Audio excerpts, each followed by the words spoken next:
ओम शांति। आज है 25 सितंबर, शिव बाबा की साकार मुरली। बाबा कहते हैं, मीठे बच्चे, तुम्हारे दर पर कोई भी आए उससे कुछ न कुछ ज्ञान धन देना है। पहले फार्म भराओ, फिर दो बाप का परिचय दो। प्रश्न, जादूगर बाप की जादूगरी कौन सी है? उत्तर, जादूगर बाप की जादूगरी देखो। इतना उच्च बाप कहते हैं, मैं तुम्हारी सेवा में आया हूँ, मैं तुम्हारा बच्चा भी बन जाता हूँ। तुम बच्चे जब मेरे पर बलि चढ़ो तो फिर मैं 21 जन्मों के लिए तुम्हारे पर बलि चढ़ूँ। यह भी वंडरफुल बातें हैं। बाप कितने प्यार से तुम्हें पढ़ाई पढ़ाते हैं, तुम्हारी सब मनोकामनाएं पूरी करते हैं। तुमसे कोई फीस भी आदि नहीं लेते। उन्हें कहा जाता है राजू रमजबाज। गीत है जो पिया के साथ है। ओम शांति। पिया और वर्षा, जो पिया के साथ है उनके लिए बरसात है। किस प्रकार की? उनको ज्ञान वर्षा, इसको बाबा कहते हैं, इसको ज्ञान वर्षा कहा जाता है। ज्ञान वर्षा कौन करते हैं? ज्ञान का सागर। अब यह गीत जिन्होंने गाया या बनाया वह तो कुछ भी नहीं जानते। तुम हो लकी ज्ञान सितारे, तुम ज्ञान सागर के बच्चे बने हो, इसीलिए तुमको ज्ञान सितारे कहा जाता है। बाप से ज्ञान ले रहे हो। नॉलेज की हमेशा एम ऑब्जेक्ट होती है, कुछ न कुछ प्राप्ति का रास्ता मिलता है। अब तुम बच्चे जानते हो बेहद के बाप द्वारा बेहद का वर्षा लेना है। वह है पारलौकिक बाप। तुम्हारे पास कभी कोई नए जिज्ञासु आते हैं तो फार्म भरने से डरते हैं, तो उनको समझाना चाहिए, क्योंकि फिर भी तुम्हारे पास आए हैं तो कुछ ना कुछ बेचारों को मिलना चाहिए। बहुत गरीब हैं, तुम्हारे पास तो अथॉरिटी है। हाँ, नंबर वार कोई फुल पास होते हैं, कोई कम। यह तो नशा है। हमारे पास ज्ञान रतन ढेर हैं। ज्ञान सागर कोई महल में तो नहीं रहते, झोपड़ी में रहते हैं। झोपड़ी में रहना पसंद करते हैं। जब कोई कहे हम फार्म नहीं भरेंगे तो बोलो अच्छा, अपना नाम तो लिखेंगे। हम बड़ी बहन जी को दिखाएं कि फलाना आया है, कुछ समझने के लिए तो आए हो, अच्छा अपना नाम लिखो। लौकिक फादर का भी नाम लिखना पड़े, फिर समझाना है। दो बाप तो हैं, एक है लौकिक और दूसरा है पारलौकिक। क्या बताया बाबा ने? हमारे कितने पिता हैं? दो, परम पिता परमात्मा। जब पिता कहते हो तो उनका नाम तो लिखो। परम पिता कहते हो तो वह सबका बाप है। हर एक को लौकिक और पारलौकिक बाप होते हैं। भक्ति मार्ग में दोनों बाप हैं। सतयुग त्रेता में लौकिक फादर तो हैं, पारलौकिक का नाम भी नहीं लेंगे। यह बातें तुम बच्चों को समझकर फिर समझाना है। कितनी सहज बातें समझाई जाती हैं। जिसको गॉड फादर कहा जाता है वह है परलोक में रहने वाला। बुद्धि में आता है बरोबर। सतयुग त्रेता में पारलौकिक बाप को याद नहीं करते। यहाँ तो सब याद करते हैं, तो समझाना है। लौकिक फादर का नाम लिखा, अब पारलौकिक फादर का नाम लिखो। सब जीव की आत्माएं उस पारलौकिक परम पिता को याद करती हैं। वह एक ही है। जैसे आत्मा निराकार, वैसे वह भी निराकार है। उनका तो कोई बाबा कहते हैं सूक्ष्म व स्थूल शरीर नहीं है। उनको सर्वव्यापी तो कह नहीं सकते। लौकिक बाप को कभी सर्वव्यापी नहीं कह सकते। क्या सर्वव्यापी कहने से वर्षा मिल सकता है? फिर पारलौकिक बाप को सर्वव्यापी क्यों कहते हो? पारलौकिक बाप को इतना याद करते हैं तो ज़रूर उनसे ही वर्षा मिलना चाहिए। रचना को रचता से वर्षा तो चाहिए ना। ऐसे नई नई बातें समझाने से झट समझ जाएंगे। तुम अनुभव से बतलाते हो, उस बाप से वर्षा पाने की युक्ति बताई जाती है। वह बाप है स्वर्ग का रचयिता। तुम जानते हो भारत जीवन मुक्त था, अब जीवन बंद है। दुख से लिबरेट करने वाला बाप ही है। वह त्रिमूर्ति सहित लक्ष्मी नारायण का चित्र बहुत अच्छा है। हर एक के पास होना चाहिए। इस पर समझाओ कि बरोबर ये लक्ष्मी नारायण भारत के आदि सनातन देवी देवताएं थे, सतयुग के मालिक थे। स्वर्ग का वर्षा जरूर पारलौकिक बाप स्वर्ग का रचयिता ही दे सकते हैं। कोई फार्म ना भी भरे, लेकिन यह बात लिखाना तो सहज है। दो बाप हैं, दोनों से वर्षा मिलता है, लक्ष्मी नारायण अथवा उनके बच्चों आदि की जीवन कहानी तो है नहीं। श्री कृष्ण के लिए कहते हैं उनको टोकरी में ले गए, ये हुआ। अच्छा, इन लक्ष्मी नारायण को राज्य कहाँ से मिला? बरोबर आदि सनातन देवी देवताओं का राज्य था। इनमें पहला नंबर है लक्ष्मी नारायण। उन्हों को ये स्वर्ग का वर्षा किसने दिया? यह प्रजापिता ब्रह्मा भी बैठा है। यह वर्षा लक्ष्मी नारायण सामने खड़े हैं, फिर झाड़ पर ले जाओ, है ना। यहाँ तपस्या कर रहे हैं राजयोग की, इनसे ये लक्ष्मी नारायण बनते हैं। ये समझाना कितना सहज है। लक्ष्मी नारायण के भक्तों को समझाना बहुत सहज है। अब अंदर कोई आते हैं तो कुछ ना कुछ शिक्षा जरूर देनी पड़े। तुम्हारे द्वारा इन वैश्याओं भिल्लाओं आदि का भी उद्धार होना है, परंतु तुम्हारे में अभी वह ताकत नहीं है। बाबा ने समझाया, तुम अपने पति को भी भू भू करती रहो। स्त्री अपने पति से भी पूछ सकती है, तुम अपने लौकिक बाप का नाम बताओ। अच्छा, पारलौकिक बाप का नाम बताओ, जिसको तुम घड़ी घड़ी बाबा कहते हैं जिसको तुम घड़ी घड़ी जन्म बाई जन्म याद करते हो, ज़रूर उनसे कुछ जायज़ती मिलता है। लक्ष्मी नारायण को याद करने से तो कुछ मिलता नहीं। बाप आकर तुम्हारी कितनी सेवा करते हैं, बिगर पढ़े तुमको पढ़ाते हैं, कहते हैं आओ तुमको स्वर्ग में ले चलें, सभी मनोकामनाएं पूर्ण करते हैं। नर नारायण का भी चित्र है ना, पूजा लक्ष्मी की होती है, समझते हैं लक्ष्मी से संपत्ति मिलेगी। यह सब भक्ति मार्ग की बातें हैं। लक्ष्मी यानी स्त्री धन कहाँ से लाएगी? उनको ज़रूर पति से मिलता है। पुजारी लोग ये कुछ भी नहीं जानते, तुम बच्चों को समझाना पड़े। तुम भी अभी समझते हो, आगे हम क्या करते थे?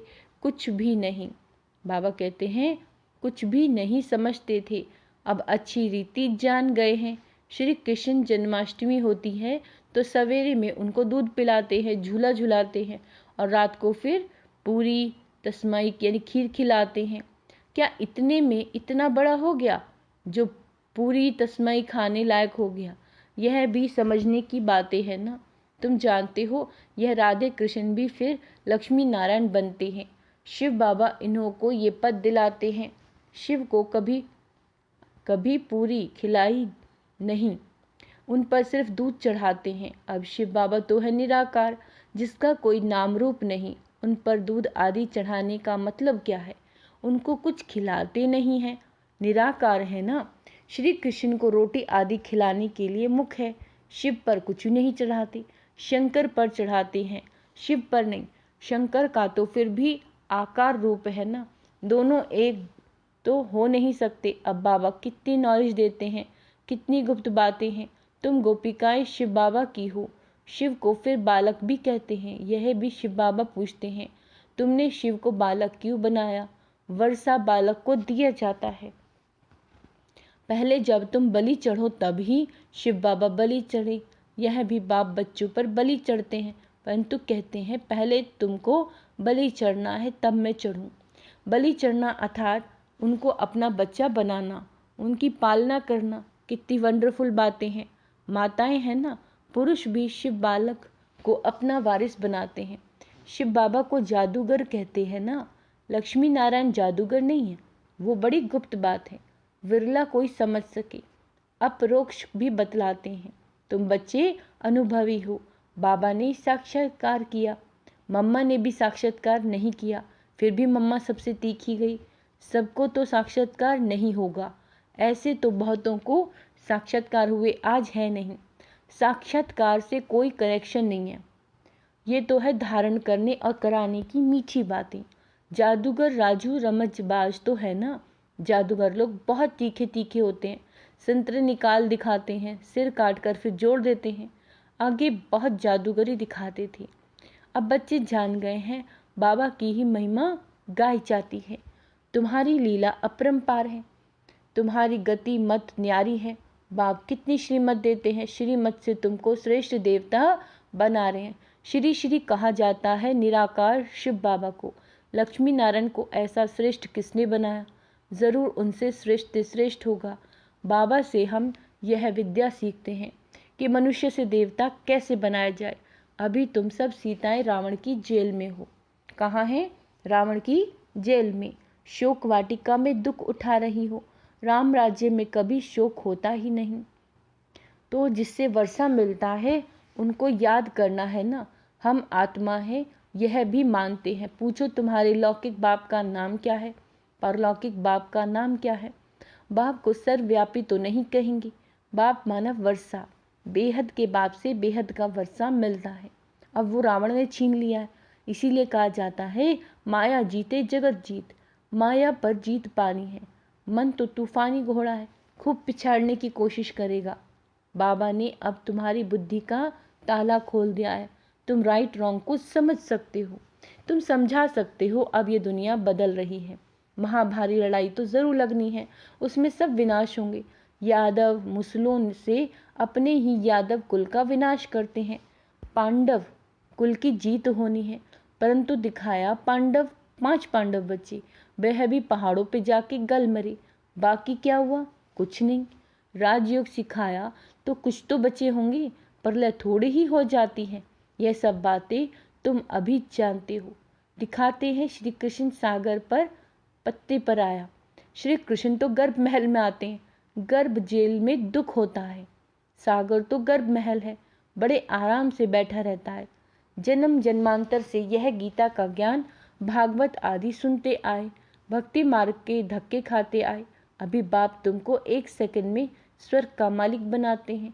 इसको भावी कहा जाता है। परंतु भावी किसकी? भावी ड्रामा की कहेंगे। बना बनाया ड्रामा है ना। मनुष्य तो सिर्फ भावी कहते हैं समझते हैं कुछ भी नहीं। तो जब कोई आए, बाबा कहते हैं पहले कि ये बताओ कि 2 बाप हैं। परलौकिक बाप स्वर्ग का रचयिता, उसने तो स्वर्ग का वर्षा दिया। आज से 5000 वर्ष पहले स्वर्ग था, अभी तो नहीं है। फिर तुम वर्षा ले सकते हो। बाबा कहते हम भी बेहद के बाप से वर्षा ले रहे हैं। यह भारत भगवान की जन्मभूमि है। जैसे इब्राहिम बौद्ध आदि ने अपनी जन्मभूमि है, तुम अपने जानते हो। बाप आए हैं, वर्षा दे रहे हैं। तुम बच्चों को रहम दिल बनना। कोई को भी ये समझाना तो बहुत सहज है। पारलौकिक बाप की पहचान देनी है। पारलौकिक फादर एक ही है। बाबा कहते हैं पारलौकिक फादर एक ही बार आते हैं, उनकी याद से हम स्वर्ग का वर्षा ले रहे हैं। बहुत सहज है। ऐसी ऐसी बातें अच्छी रीति धारण करो और समझाओ, दान करो। पारलौकिक बाप स्वर्ग की राजाई देते हैं। लक्ष्मी नारायण, बाबा कहते हैं लक्ष्मी नारायण को दी है ना। इस सूर्यवंशी लक्ष्मी नारायण का बाप कौन है? हम आपको बताते हैं। स्वर्ग की स्थापना करने वाला फादर अब उन्हों को स्वर्ग की राजाई दे रहे हैं। बाकी आशीर्वाद क्या करेंगे? अच्छा, मीठे मीठे सिक्की लदे बच्चों प्रति माता पिता बाप दादा का याद प्यार और गुड मॉर्निंग। रूहानी बाप की रूहानी बच्चों को नमस्ते। हम रूहानी बच्चों की रूहानी बाप दादा को याद प्यार, गुड मॉर्निंग, नमस्ते मीठे बाबा, शुक्रिया बाबा, शुक्रिया। धारणा के लिए मुख्य सार, राइट और रॉन्ग को समझ बुद्धि बल से मन रूपी तूफानों को, घोड़ों को रोक वश करके माया जीत और जगत जीत बनना है। हार नहीं खानी है ना। शिव को बालक बनाकर उनकी पालना करनी है, अर्थात पहले उन्हें अपना वारिस बनाना है, उन पर पूरा बलि चढ़ना है। वरदान है उमंग उत्साह द्वारा विघ्नों को समाप्त करने वाले बाप समान समीप रतन भव। बच्चों के दिल में जो उमंग उत्साह है कि मैं बाप समान समीप रतन बनूं, सपूत बच्चे बन सबूत दूं, ये उमंग उत्साह उड़ती कला का आधार है। यह उमंग कोई प्रकार के आने वाले विघ्नों को भी समाप्त कर संपन्न बनने में सहयोग देता है। यह उमंग उत्साह का शुद्ध और दृढ़ संकल्प विजयी बनाने में विशेष शक्तिशाली शस्त्र बन जाता है। इसीलिए दिल में सदा उमंग उत्साह को व इस उड़ती कला के साधन को कायम रखना है। स्लोगन, जैसे तपस्वी सदा आसन पर बैठे रहते हैं, ऐसे आप एक रस अवस्था के आसन पर सदा विराजमान रहो। आज का सुमान अभ्यास करेंगे। मैं सदा उमंग उत्साह में रहने वाली आत्मा हूँ। मैं बाप समान समीप रतन हूँ। ओम शांति।